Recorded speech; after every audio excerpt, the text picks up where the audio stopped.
আমার ভাইয়ের আমার ভাই মৃত্যুবরণ করছে। আমি তার বড় ভাই। আমি আজকে প্রশাসনের কাছে একটাই দাবি, মিডিয়ার কাছে আমার একটাই দাবি, আমার ভাইয়ের আমি সুষ্ঠু বিচার চাই।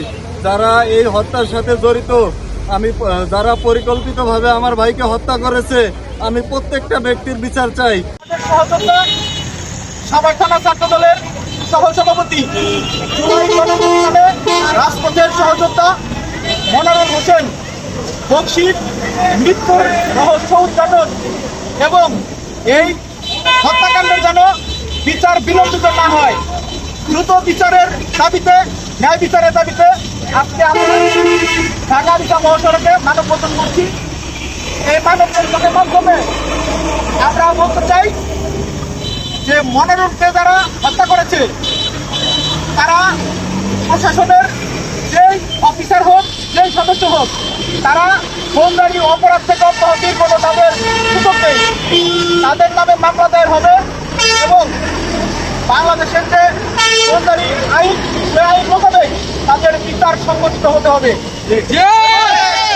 এই হত্যাকাণ্ডের বিচার যেন কোনো রকম বিলম্বিত না হয়, সেই জন্য মনোরমের যে বড় ভাই, তার পরিবারের সদস্য, প্রতিবেশী এবং বিপিএটিসি প্রতিষ্ঠানের শিক্ষা প্রতিষ্ঠানের স্টুডেন্ট সহ অন্যান্য কর্মকর্তা বৃন্দ এই মানববন্ধনে উপস্থিত আছেন।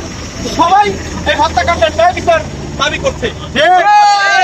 বলল কেন মনোরম হোসেন, বলল কেন আমার ভাই, বলল কেন বিচার বিচার বিচার চাই, আমার ভাই বলল কেন বিচার বিচার বিচার চাই। তো সঠিক তদন্তের মাধ্যমে এই হত্যাকারীদের বিচারের আওতায় আনা হোক, এটা আমাদের জোরালো দাবি। এবং পিএটিসির পর্ষদের পক্ষ থেকে আমরা এটা প্রাণের দাবি করতেছি যে যেন খুব দ্রুত এদের বিচারের আওতায় আনা হয় এবং তাদের ফাঁসি কার্যকর করা হয়।